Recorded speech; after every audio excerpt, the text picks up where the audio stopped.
Paper 2 science के लिए यह वीडियो बनाई गई है। इस वीडियो में प्रीवियस ईयर के क्वेश्चन प्लस एनसीईआरटी के जो क्वेश्चन हैं वो लिए गए हैं। शुरुआत करते हैं हम पहले क्वेश्चन से। निम्नलिखित में से खरीफ की फसल का युग्म कौन सा है। इसमें पूछा गया है कि जो खरीफ की फसल हैं उनका युग्म कौन सा है।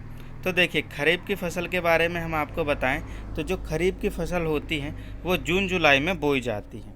खरीफ की फसलें क्या होती हैं, जून जुलाई में बोई जाती हैं और सितंबर अक्टूबर के महीनों में काटी जाती है। और इनमें क्या होता है, काफ़ी ज़्यादा मात्रा में पानी और गर्म मौसम की आवश्यकता होती है। और जो खरीफ की फसल का युग्म की यदि हम बात करें तो धान हो गया, सोयाबीन है, बाजरा, मक्का, ये सब हैं। लेकिन इस प्रश्न के अनुसार जो राइट आंसर है वो हमारा है सी, धान और मक्का खरीफ की फसल है।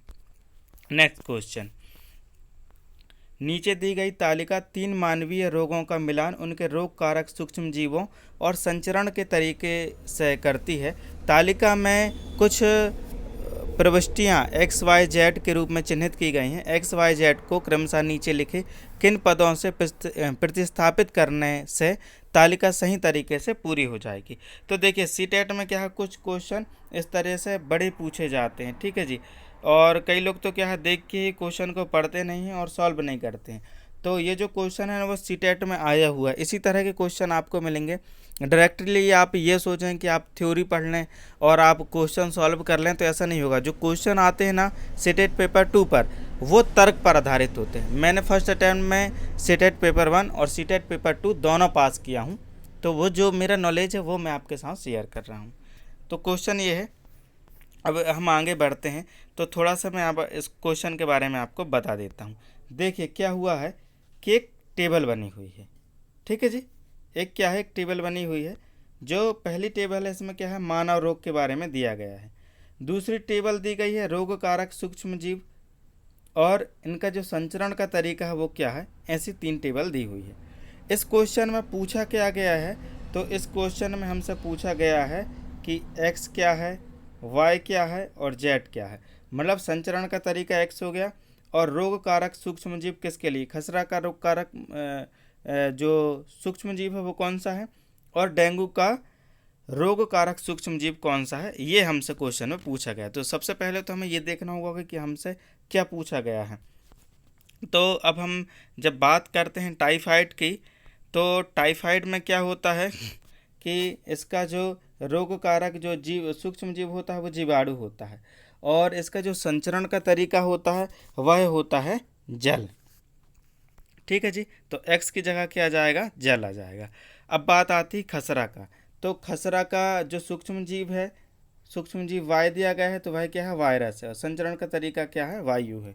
मतलब वाय की जगह क्या आ जाएगा, वायरस आ जाएगा। फिर नेक्स्ट इसमें दिया गया है डेंगू, और डेंगू को जो सूक्ष्म जीव है वो है वायरस, तो जेड बराबर क्या हो जाएगा, वायरस हो जाएगा। संचरण का तरीका इसका मच्छर। देखिए, अभी संचरण का तरीका मच्छर दिया गया, हो सकता है यहाँ जेड लिख दे या क्यू लिख दे, फिर पूछ ले कि मतलब जो डेंगू है उसका संचरण का तरीका क्या है, तो वो मच्छर के द्वारा फैलता है। तो ओवरऑल यदि हम बात करें, जो हमारा राइट आंसर होगा वो हो जाएगा सी, ठीक है, सी हो जाएगा।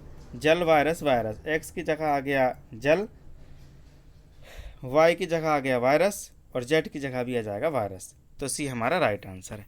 नेक्स्ट क्वेश्चन अब हम देखते हैं।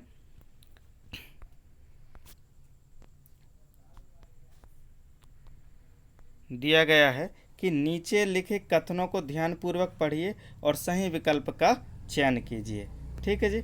कथनों को हमें पढ़ना है और सही विकल्प का क्या करना है, चुनाव करना है। तो देखिए, सीटेट में बहुत सारे क्वेश्चन ऐसे पूछे जाते हैं जिसमें क्या होता है कि कथनों को पढ़ने के बारे में कहा जाता है, और फिर जब आप स्क्रॉल करके थोड़ा सा नीचे जाएंगे तो फिर आपसे कहा जाएगा कि जो दिए गए कथन है इसमें से कौन किसकी सही व्याख्या करता है, कौन से कथन सही हैं या गलत, इस तरह का पूछा जाता है। देखिए, अगले क्वेश्चन में भी मैं आपको दिखाऊं तो यहाँ पर बोला गया है कि ये कथनों को पढ़िए, ठीक है जी।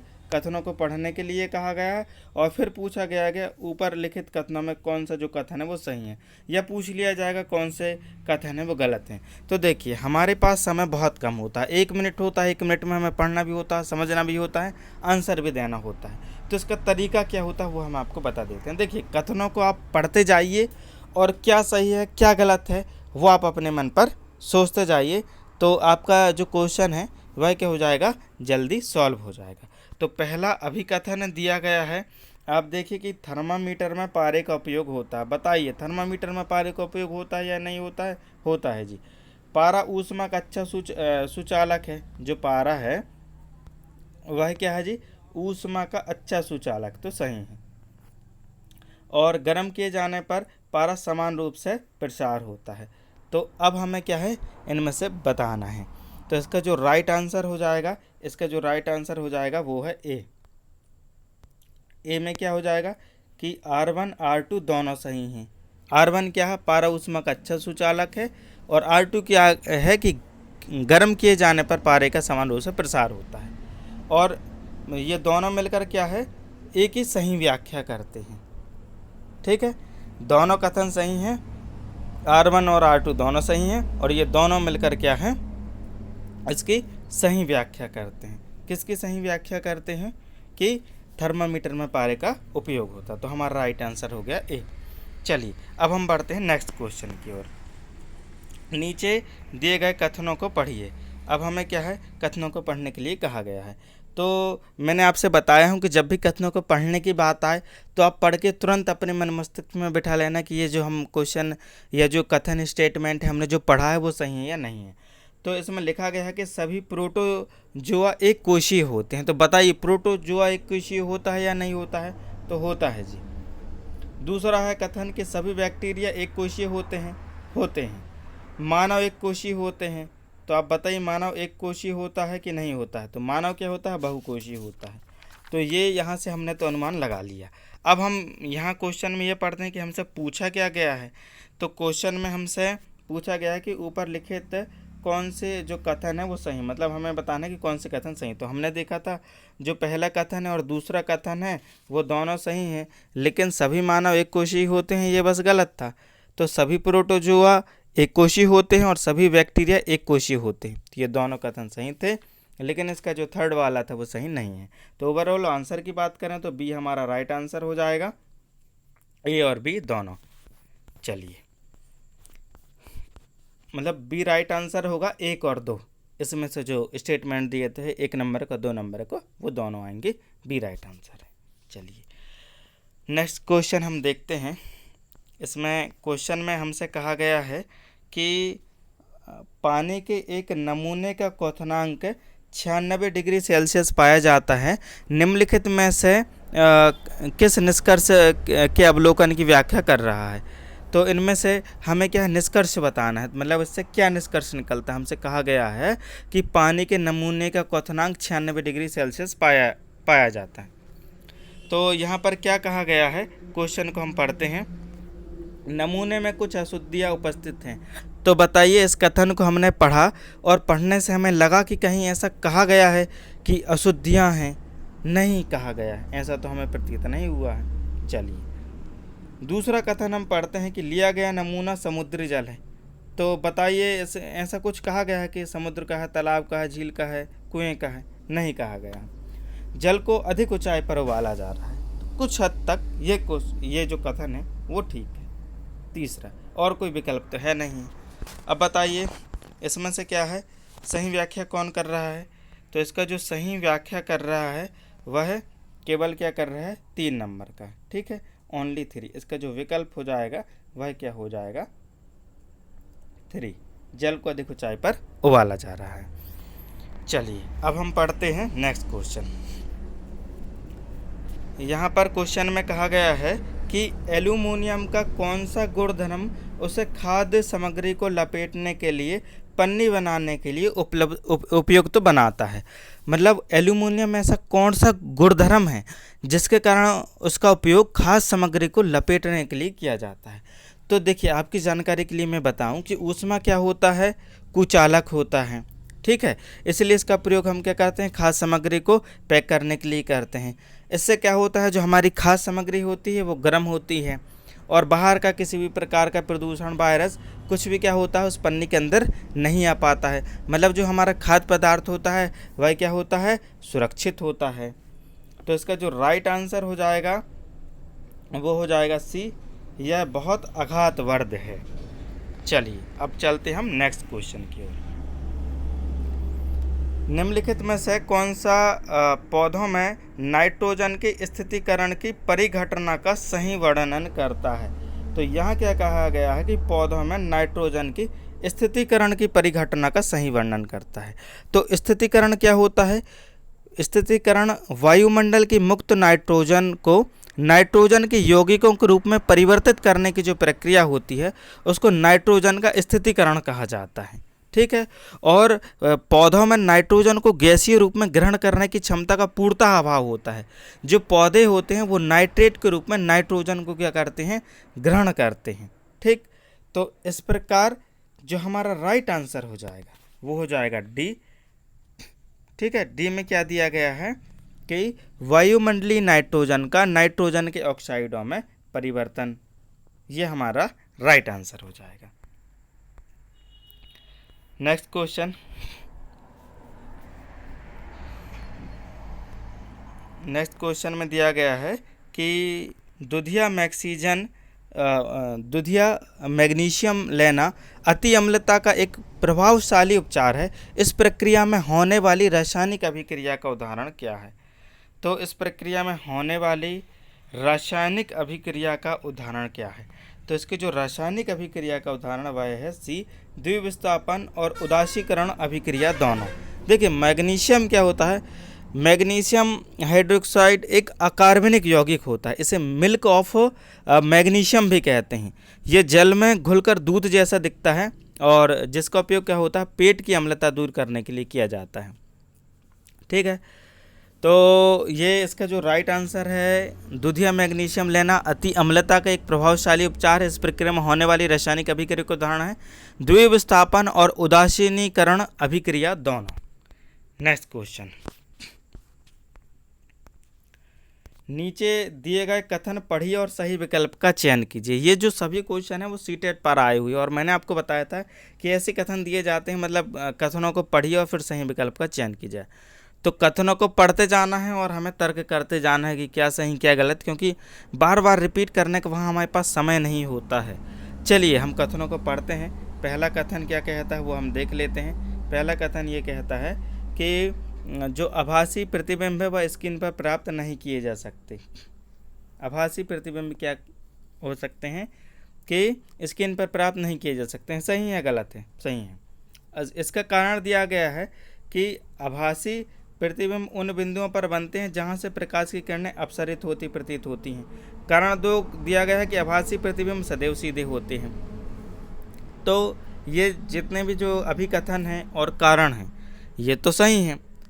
अब हमसे क्वेश्चन में क्या पूछा गया वो हम देख लेते हैं। इसमें से कहा गया है कि सही विकल्प का चयन कीजिए। तो ये विकल्प दिए गए हैं, इनमें से हमें क्या करना है? सही विकल्प का चयन करना है। तो इसका जो राइट आंसर है वो R1 व R2 दोनों सही हैं, लेकिन R1 ए की जो व्याख्या है वह करता है। ठीक है। आभासी जो प्रतिबिंब है वो स्क्रीन पर प्राप्त नहीं किए जा सकते। और क्या होता है कि आभासी प्रतिबिंब उन बिंदुओं पर बनते हैं जहां से प्रकाश की किरणें अपसरित होती प्रतीत होती हैं। आभासी प्रतिबिंब सदैव सीधे होते हैं। चलिए अब हम चलते हैं नेक्स्ट क्वेश्चन की ओर कि किसी सरल लोलक के आवर्तकाल पर उसकी लंबाई चौगुनी कर देने का क्या प्रभाव पड़ेगा? ठीक है। लंबाई हम क्या करते हैं? चौगुनी कर देंगे तो क्या प्रभाव होगा? देखिए आवर्तकाल का एक फॉर्मूला होता है। क्या जी? आवर्तकाल का क्या होता है? एक फॉर्मूला होता है। वो फॉर्मूला होता है T बराबर 2 पाई करने के अंदर L अपॉन G। अब यहाँ इस फॉर्मूले में आप देखिए L को क्या बोल दिया जा रहा है? 4 जो L है उसकी लंबाई को चौगुनी कर दें। मतलब यहाँ जो 4 है ना, 4 के साथ क्या आ जाए? वो L है, सॉरी L है, L के साथ अंदर रूट में आ जाएगा 4। तो देखिए जब हम 4 को रूट से बाहर निकालेंगे तो ये क्या आ जाएगा? 2 आ जाएगा बाहर और फॉर्मूला ये सेम एज इट रहेगा। तो इससे क्या तात्पर्य निकल रहा है? तो आवर्तकाल क्या हो जाएगा? लंबाई चौगुना करने पर अपने प्रारंभिक मान का 2 गुना हो जाएगा। ठीक है, यह क्या हो जाएगा? 2 गुना हो जाएगा। तो इसको हम लिख सकते हैं कि टी डैश बराबर 2t। ठीक है जी, इसको आप याद रखिएगा। एक बार और मैं बता देता हूँ कि किसी सरल लोलक के आवर्तकाल पर उसकी लंबाई चौगुनी कर देने से क्या प्रभाव पड़ता है? तो वह क्या हो जाएगा? 2 गुना हो जाएगा। ठीक है, बी इसका राइट आंसर हो जाएगा। अब चलते हम नेक्स्ट क्वेश्चन की ओर। नेक्स्ट क्वेश्चन दिया गया है कि निषेचन के पश्चात युग्मनज नर प्राणी में विकसित होगा। ठीक है, निषेचन के पश्चात युग्मनज नर प्राणी में विकसित होगा। कब विकसित होगा ये हमसे पूछा गया है। तो थोड़ा सा मैं आपको बता दूं कि XX जो गुणसूत्र है ना, संयोजन यह निर्धारित करता है कि बच्चा एक महिला है। क्या? XX।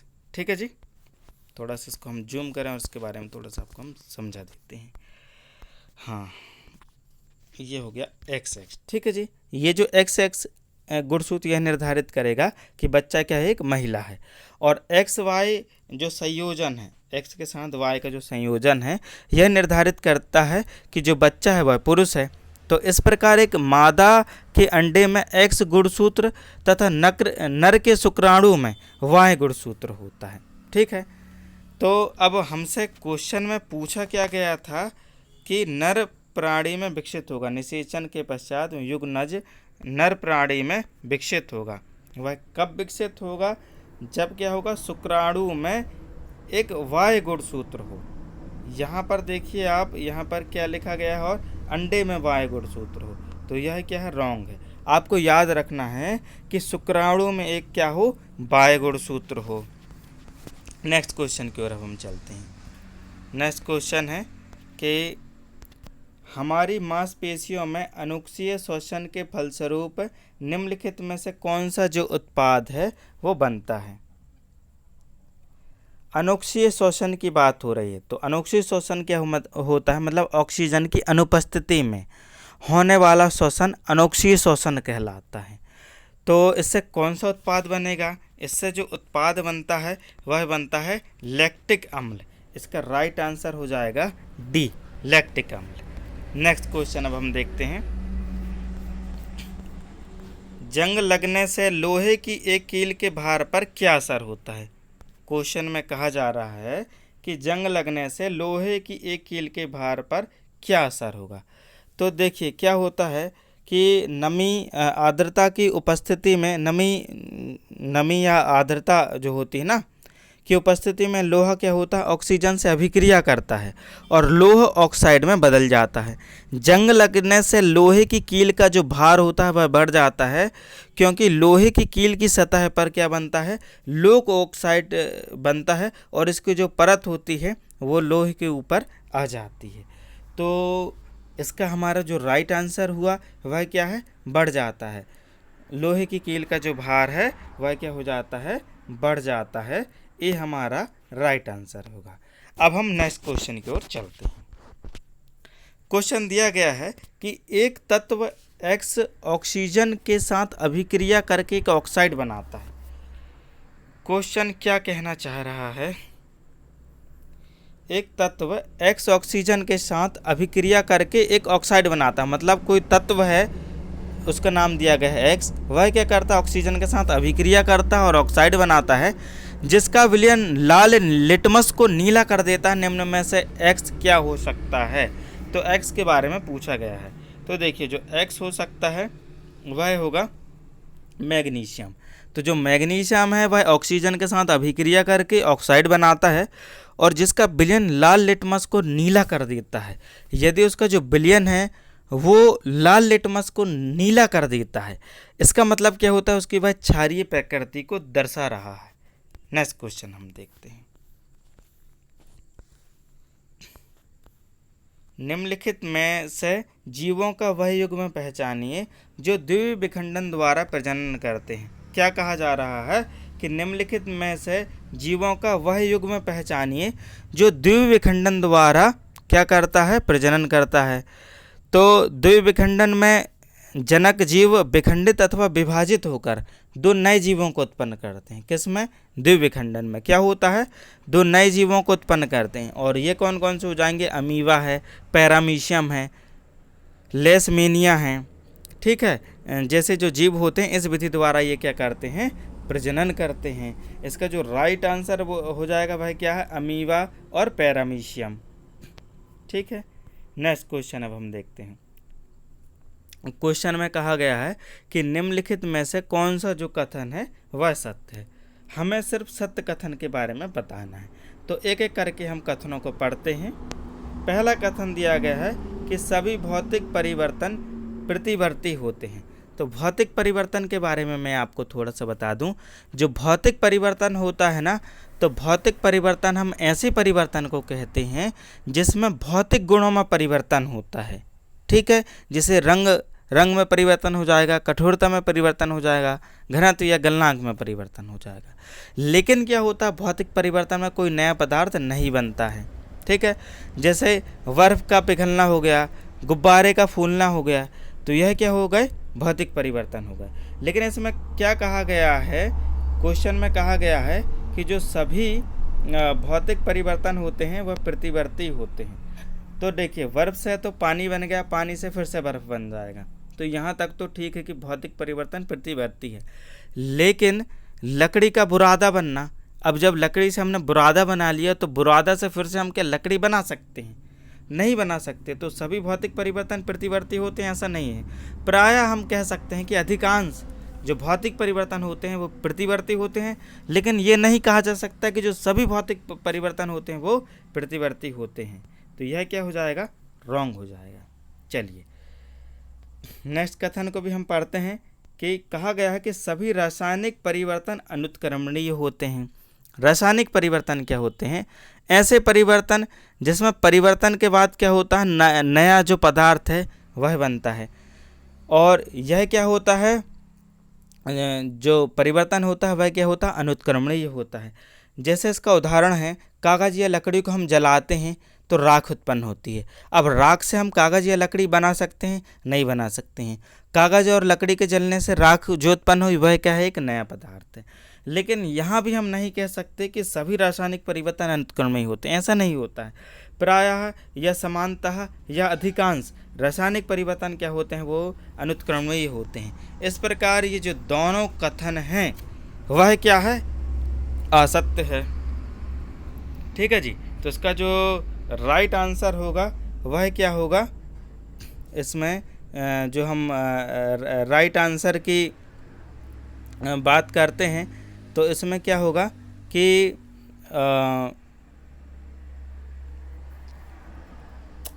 एक मिनट देखिए, इसमें थोड़ा सा डाउट है। कुछ बुक में क्या है कि दिया गया है कि जो सभी रासायनिक परिवर्तन होते हैं वो अनुत्क्रमणीय होते हैं, इसको सही माना गया है। और सीटेट की जो आंसर शीट है ना, सीटेट की मैंने आंसर शीट भी देखा हूँ, तो वहाँ पर कहा गया है कि जो इसका जो विकल्प है वो बी सही है। सभी जो रासायनिक परिवर्तन होते हैं वह अनुत्क्रमणीय होते हैं। थोड़ा सा इसको आप किसी और बुक से या किसी और चैनल से आप इसका जो डाउट है वो क्लियर कर लीजिएगा। वैसे भौतिक परिवर्तन और रासायनिक परिवर्तन के बारे में जो चीज़ें मैं आपको बताया हूँ वो आपके काम की है। छोड़िए इसको, अब हम चलते हैं नेक्स्ट क्वेश्चन की ओर।